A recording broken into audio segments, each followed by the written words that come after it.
Fana laka zikr. Warafana laka zikr. Assalamu alaikum. Bismillahirrahmanirrahim. In the name of Allah, the most gracious, the most merciful.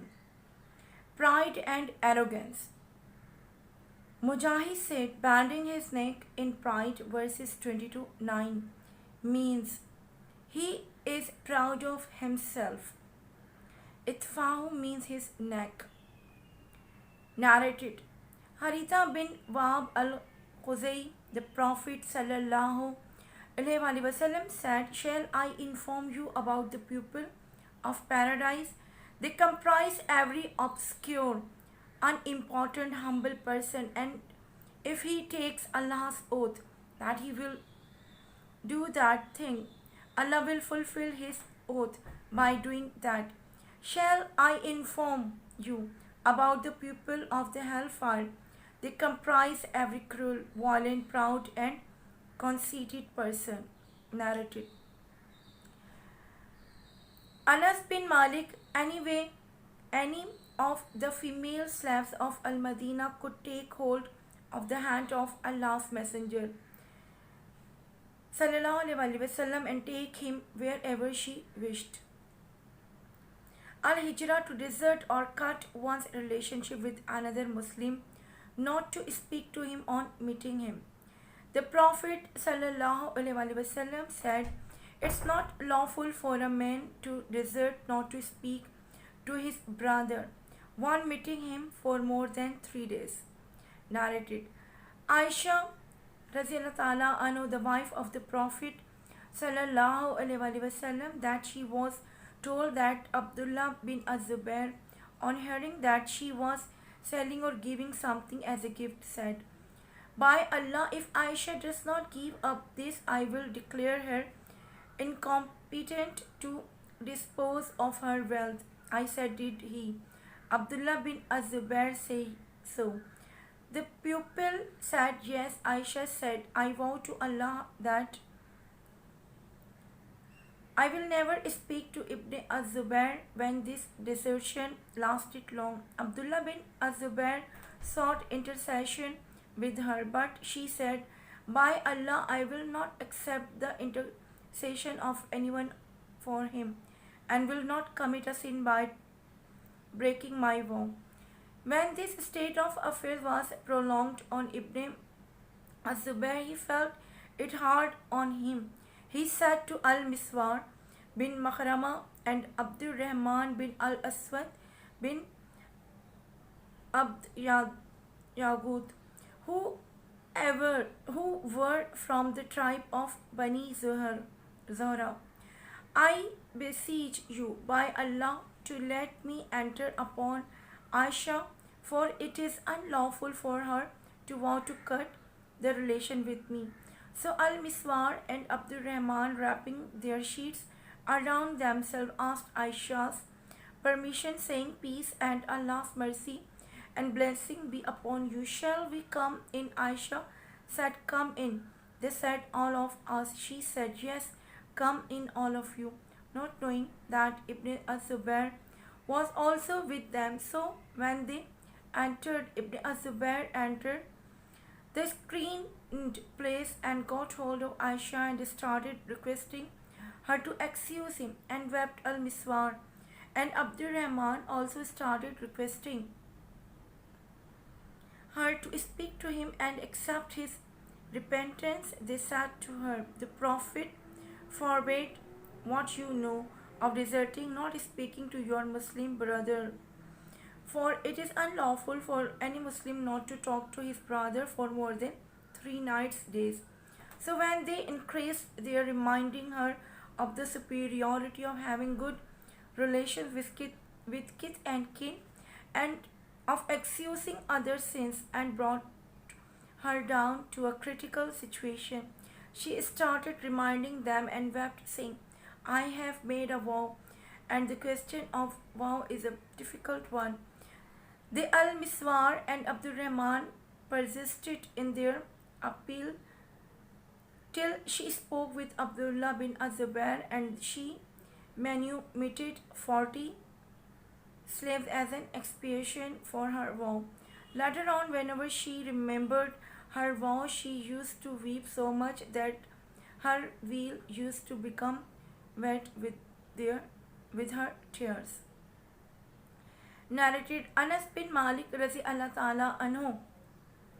Allah's Messenger Sallallahu Alaihi Wasallam said, "Do not hate one another nor be jealous of one another, and do not desert cut your relation with one another, but O Allah worshippers, be brothers, and it is unlawful for a Muslim to desert a brother Muslim and not to talk to him for more than 3 nights." Narrated Abu Ayyub Al-Ansari Razila Ta'ala Anhu, Allah's Messenger Sallallahu Alaihi Wasallam said, "It is not lawful for a man to desert his brother Muslim for more than 3 nights.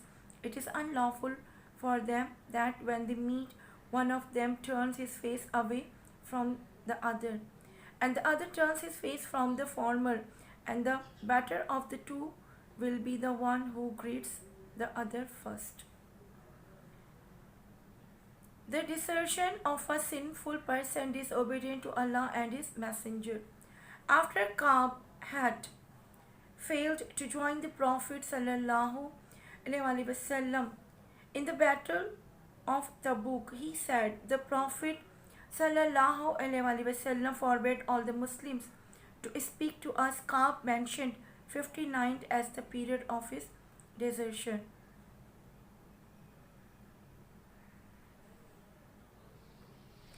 Narrated Aisha Radhiyallahu Ta'ala Anhu. Allah's Messenger Sallallahu Alaihi Wasallam said, "I know whether you are angry or pleased." I said, "How do you know?" "What, O Allah Messenger?" He said, "When you are pleased, you say yes, by the Lord of Muhammad. But when you are angry, you say no, by the Lord of Ibrahim." I said, "Yes, I do not leave except your name." May a person visit his friendly daily or visit him in the morning and in the evening. Narrated Aisha Radhiyallahu Ta'ala Anha, the wife of the Prophet Sallallahu Alaihi Wasallam. I do not remember my parents believing in any religion other than the religion of Islam, and they passed not a single day without our being visited by Allah's Messenger Sallallahu Alaihi Wasallam in the morning and in the evening. One day, while we were sitting in the house of Abu Bakr, my father, at noon, someone said, "This is Allah's Messenger Sallallahu Alaihi Wasallam coming at an hour at which he never used to visit us." Abu Bakr said, "There must be something very urgent that has brought him at his hour." The Prophet Sallallahu Alaihi Wasallam said, "I have been allowed to go out of Makkah to migrate." To paying of a visit. And whoever visited some people and ate in their houses. Salman visited Abu ad-Darda during the lifetime of the Prophet sallallahu alaihi wasallam and took a meal with him. Narrated Anas bin Malik Radhiyallahu Ta'ala Anhu, Allah's Messenger sallallahu alaihi wasallam visited a household among the Ansar, and he took a meal with them. When he intended to leave, he asked for a place in that house for him to pray. So a mat sprinkled with water was put, and he offered salat prayer over it and invoked for Allah's blessing upon them, his host. Whoever spruced himself up for the delegates. Narrated Abdullah Umar saw a silken cloak over a man for sale, so he took it to the Prophet sallallahu alaihi wasallam and said, "O Allah's Messenger, buy this and wear it when the delegate comes to you." He sallallahu alaihi wasallam said, "The silk is worth by one who will have no share in the hereafter." Some time passed after this event, and then the Prophet sallallahu alaihi wasallam sent a similar cloak to him.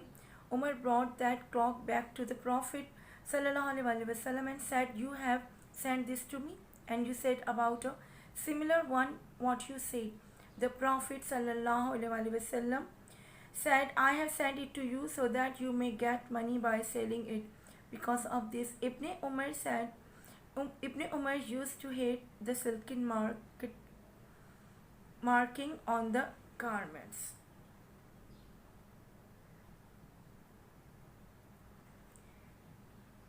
The establishment of a bond of brotherhood and the conclusion of a treaty. And Abu Juhafa said the Prophet ﷺ established a bond of brotherhood between Salman and Abu Adarda. Abdurrahman bin Auf said, when we arrived at Al Madinah, the Prophet ﷺ established a bond of brotherhood between me and Saad bin Rabi. Narrated Anas radiallahu anhu, when Abdurrahman came to us, the Prophet ﷺ established a bond of brotherhood between him and Saad bin Rabi. Once the Prophet ﷺ said, as you, O Abdurrahman, have married, give a wedding banquet even if one sheep. Narrated Asim, I said to Anas bin Malik, did it reach you that the Prophet ﷺ said there is no treaty of brotherhood in Islam? Anas said the Prophet ﷺ made a treaty of brotherhood between the Ansar and the Quraysh in my home. What is said about smiling and laughing. And Fatima salam said, the Prophet ﷺ told me something secretly during his fatal illness and I laughed. Ibn Abbas said, Allah is who makes whom he will laugh and makes whom he will weep. Narrated Saad Umar bin Al-Khattab asked permission of Allah's Messenger to see him while some Qurayshi women were sitting with him, and they were asking him to give them more financial support while raising their voices over the voice of the Prophet. When Umar asked permission to enter, all of them hurried to screen themselves. The Prophet ﷺ admitted Umar and he entered while the Prophet ﷺ was smiling. Umar said, may Allah always keep you smiling. O Allah Messenger, let me my father and mother be sacrificed for you. The Prophet ﷺ said, I am astonished at these women who were with me. As soon as they heard your voice, they hastened to screen themselves. Umar said, you have more right that they should be afraid of you, O Allah's Messenger. And then Umar turned towards the woman and said, O enemies of your souls, you are afraid of me and not of Allah's Messenger? The woman replied, yes, for you are sterner and harsher than Allah's Messenger. Allah's Messenger ﷺ said, O Ibn Al-Khattab, by him in whose hand my soul is, whenever Shaitan sees you taking a way, he follows a way other than yours. Assalamu alaikum.